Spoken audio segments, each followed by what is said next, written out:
Une nouvelle édition sur vos antennes de Congo France Télévisions. Messieurs et dames, bonsoir. Le roi Philippe et la reine Mathilde sont enfin arrivés dans la province du Haut-Katanga, précisément à Lubumbashi. Le report de l'arrivée du pape François en RDC, l'abbé Donatien Cholet, s'est expliqué. Bienvenue à tous et à toutes. Sa Majesté le roi Philippe Alexandre, accompagné de son épouse la reine Mathilde, se sont rendus ce vendredi 10 juin 2022 à Lubumbashi, chef-lieu de la province du Haut-Katanga. Christella Betou a signé cet élément.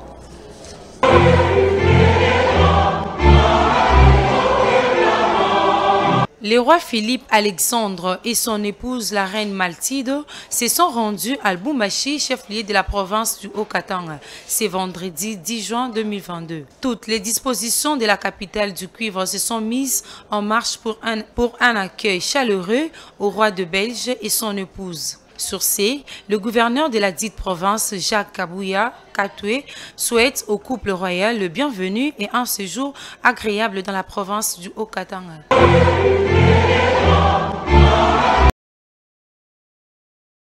Dit au sommaire, le pape François ne sera à Kinshasa ce 2 juillet. Son voyage a connu un report suite à la demande de médecins. À cette occasion, l'abbé Donatien Cholet s'est exprimé au nom de la Synco. Suivez. Communiqué du Saint-Siège sur le report du voyage apostolique du pape en République démocratique du Congo. Acceptant la demande de ces médecins, et afin de ne pas compromettre les résultats des thérapies du genou encore en cours, le Saint-Père, à son grand regret, est contraint de reporter son voyage apostolique en République démocratique du Congo et au Soudan du Sud, prévu du 2 au 7 juillet, à une date ultérieure qui reste à définir.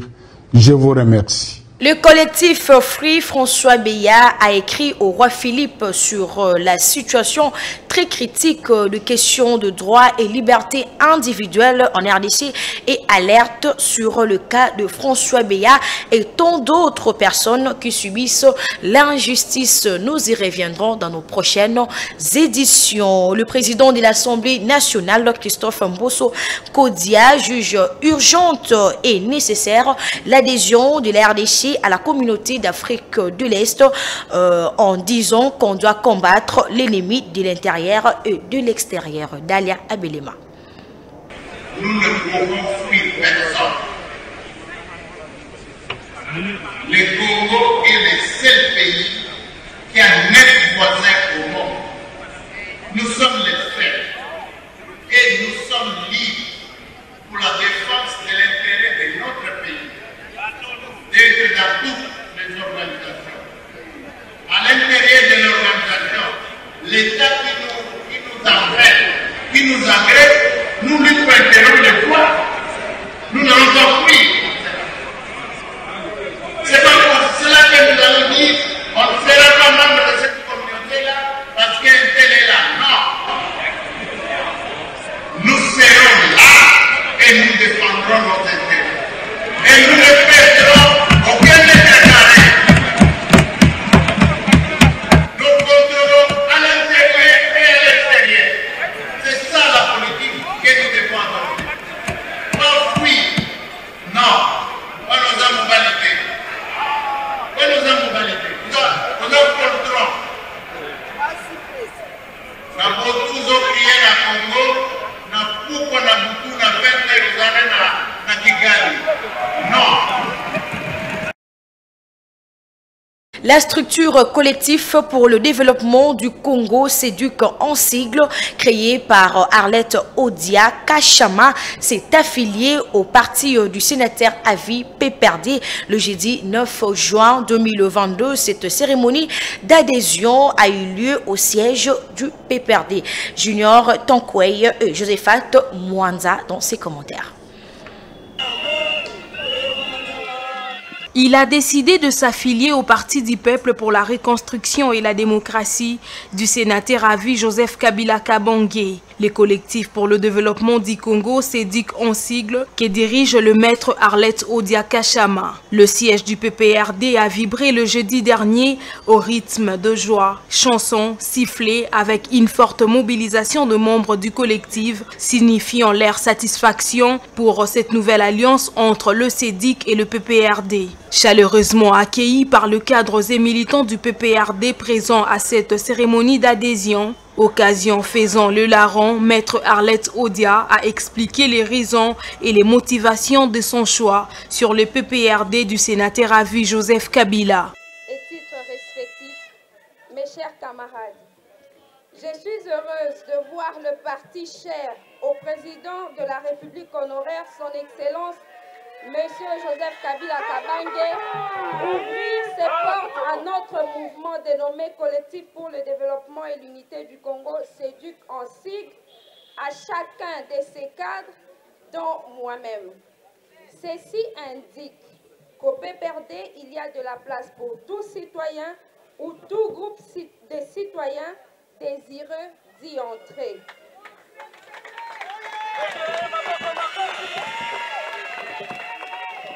Au nom du SEDUC et au mien propre, j'ai saisi l'occasion de remercier chaleureusement le camarade secrétaire permanent, professeur docteur Emmanuel Ramazani Chadari,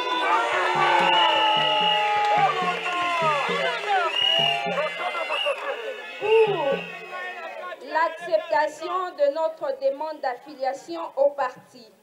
Excellence, trouvez ici l'expression de notre profonde gratitude. Nos remerciements s'en vont aussi à tous les camarades ici présents, représentés ou empêchés, pour la place que vous daignez nous accorder parmi vous. Camarades secrétaires permanents, qu'il vous plaise de transmettre au camarade président national, le Raïs Joseph Kabila Kabange,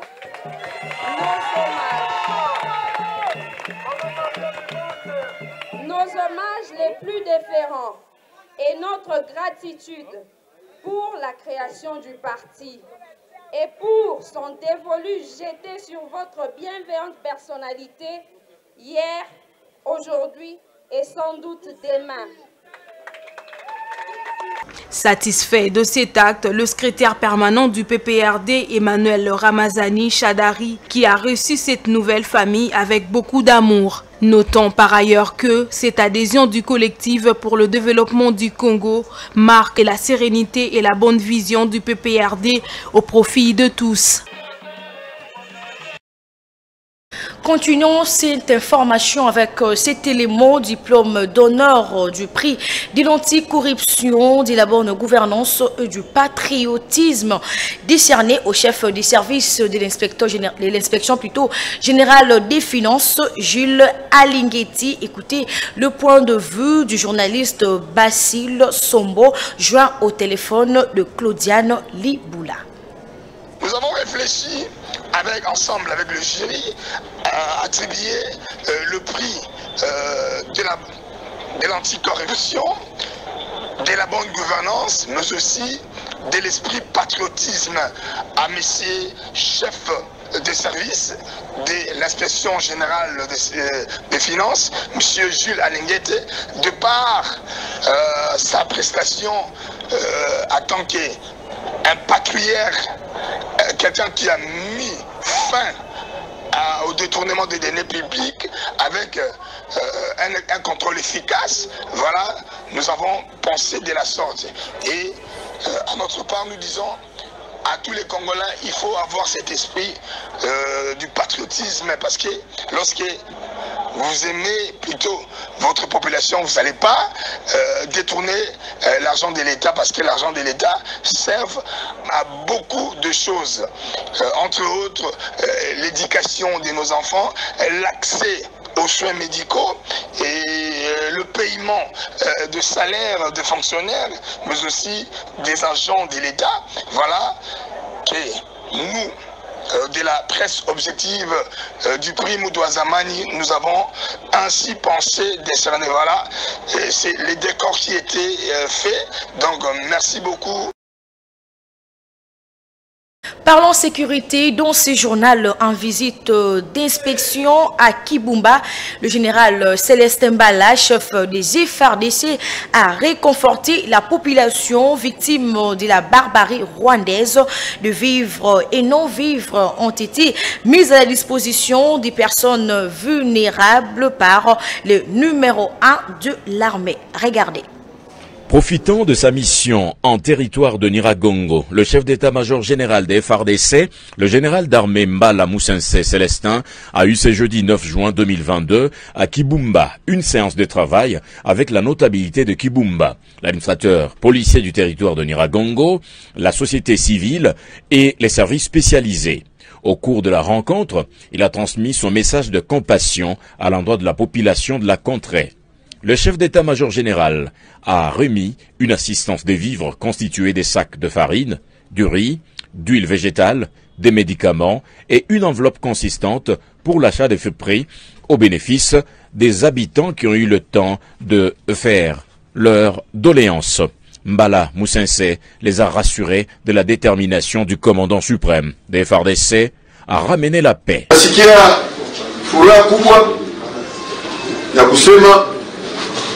Watu wanaona maendeleo mbalimbali na amelioration fulani yenye nafika mu etat de siege. Témoignage mmeleta hapa ya kufukuza wabandi wa kuretablir autorité de l'État pole ni ya muhimu. Sentiment de satisfaction pour les habitants de Kibumba, soulagés par cette assistance de l'armée congolaise. Mwami Makombe, chef du groupement de Bumba, s'exprime. Nous sommes très contents de leur présence ici et nous aussi, notre population, nous sommes prêts et nous promettons que nous, avec nos militaires, même pas un mètre ne va pas rester au Rwanda. Une femme victime de cette situation se sent ravie de ces gestes posés par l'armée régulière au profit de la population. La hiérarchie des forces armées de la République démocratique du Congo a compris que dans le cadre des relations civilo-militaires, il fallait remonter le moral, n'est-ce pas, de la population de Kibumba, parce que, comme vous le savez, sans cette dernière, l'armée ne peut rien. Ces mêmes registres, le général Célestin Mbala, cette fois au front de Kibumba pour mobiliser et encourager les troupes engagées pour la défense de l'intégrité du territoire national. Suivez.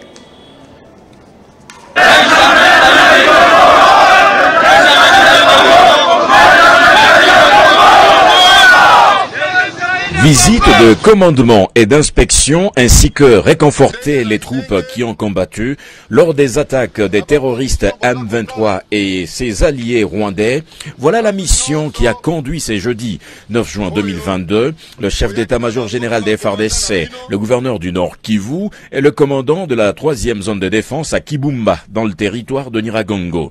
Aussitôt arrivé, le commandant en force des FARDC, le général d'armée Célestin Mbala Moussense, a animé une parade mixte à l'intention des éléments FARDC et PNC commis sur les lignes de front. Il a eu le temps de remonter le moral de ces vaillants combattants déterminés à ne jamais trahir le Congo. Célestin Mbala les a appelés à l'ordre et à rester sur leur garde pour bouter l'ennemi hors du territoire congolais. Commandant suprême, il y a forces armées de la République démocratique du Congo, la police. Naye, pona kotala bino, kopesa bino mbote, et outi epai naye, pe kopesa bino encouragement. Le commandant en chef des FARDC a bravé les montagnes de Kibumba pour atteindre la position de Kingarame en face du mont Mikeno, séparant le Rwanda et la RDC, où il a donné les instructions fermes du commandant suprême des FARDC aux troupes. Soucieux de l'encadrement de ces éléments, il a partagé le repas au sol. La cérémonie patriotique en l'honneur des anciens combattants des forces armées de la République démocratique du Congo a eu lieu le mercredi dernier devant le couple royal belge et le couple présidentiel congolais. Regardez.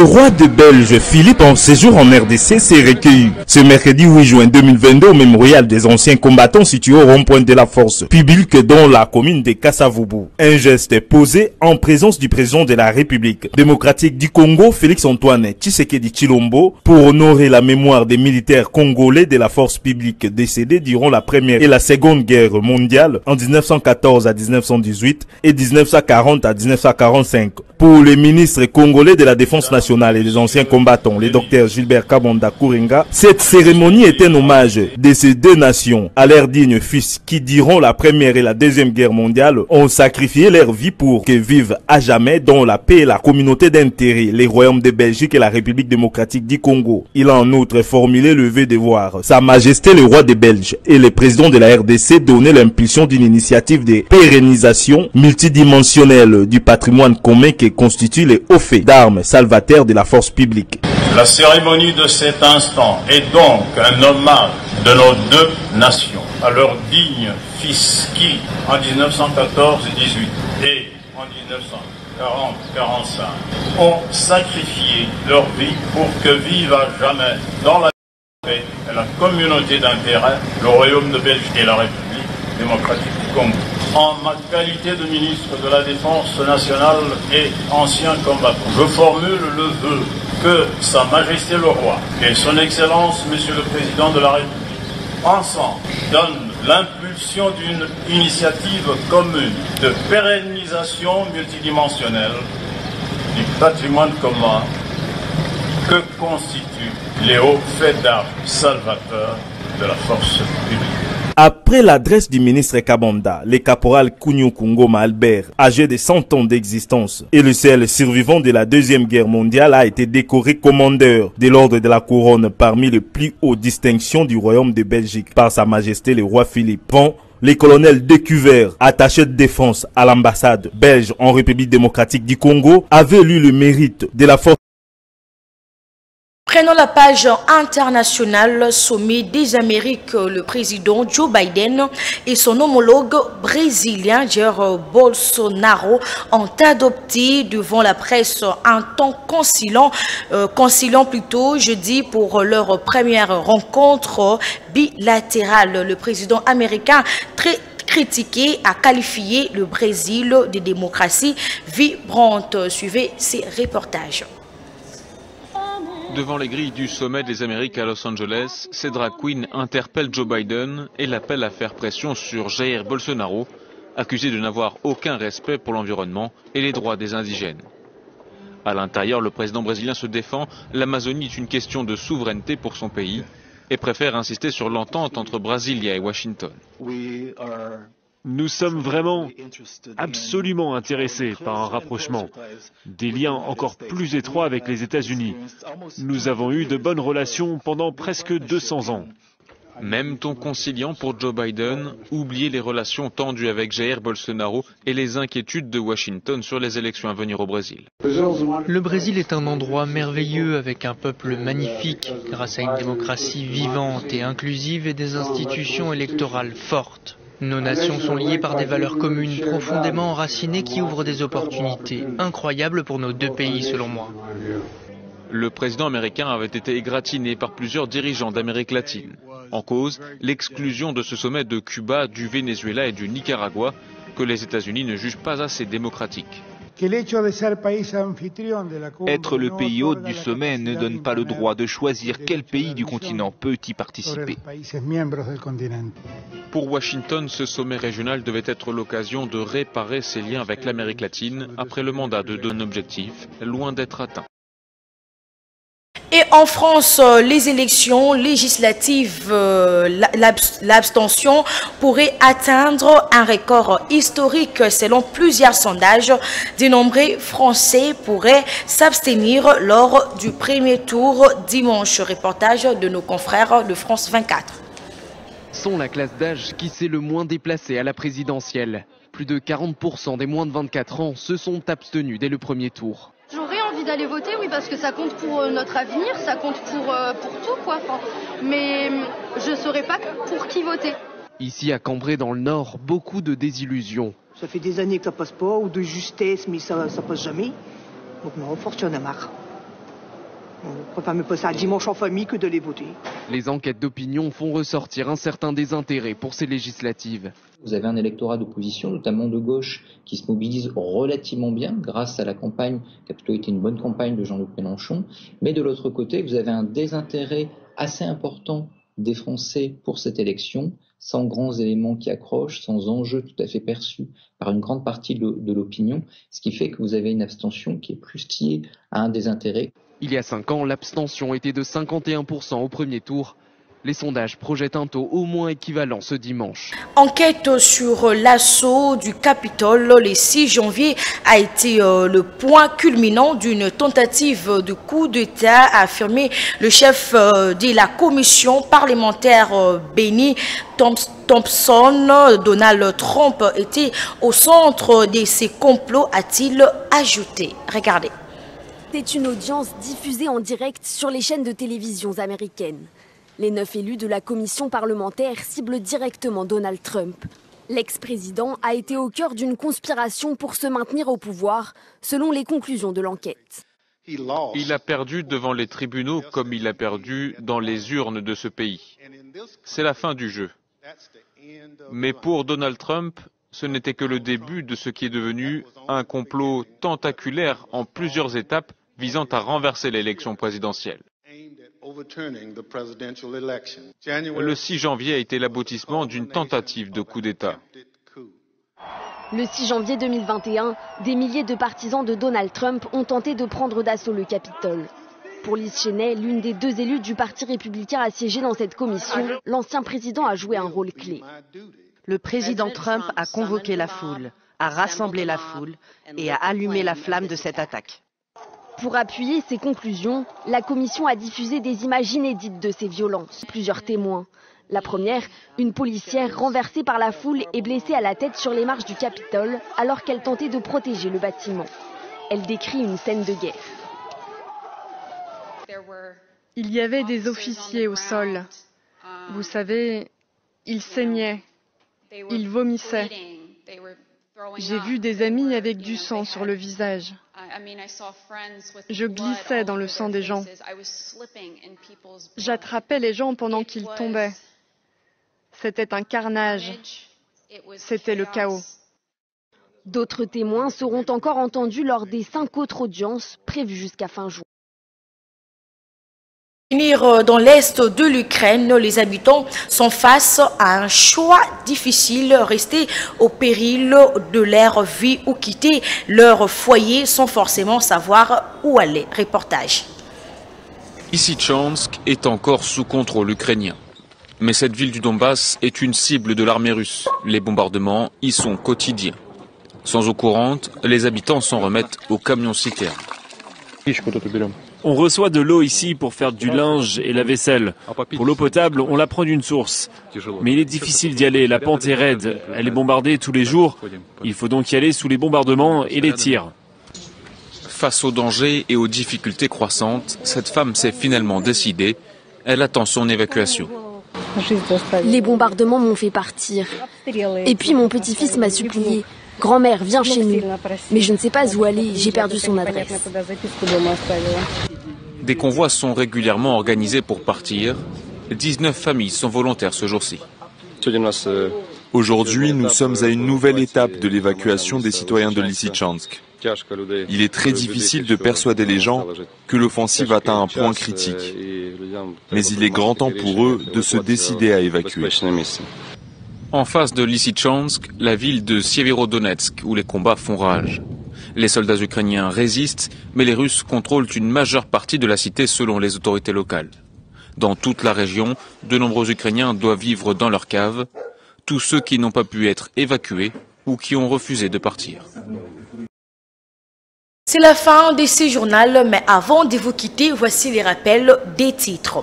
Le roi Philippe et la reine Mathilde sont enfin arrivés dans la province du Haut-Katanga, précisément à Lubumbashi. Les rapports de l'arrivée du pape François en RDC, l'abbé Donatien Cholet s'est expliqué. Mesdames et messieurs, c'est la fin de cette édition du journal. Si vous l'avez aimé, dites merci à l'équipe technique ainsi qu'à l'équipe rédactionnelle. Quant à moi, je vous retrouve la semaine prochaine pour une nouvelle session d'information.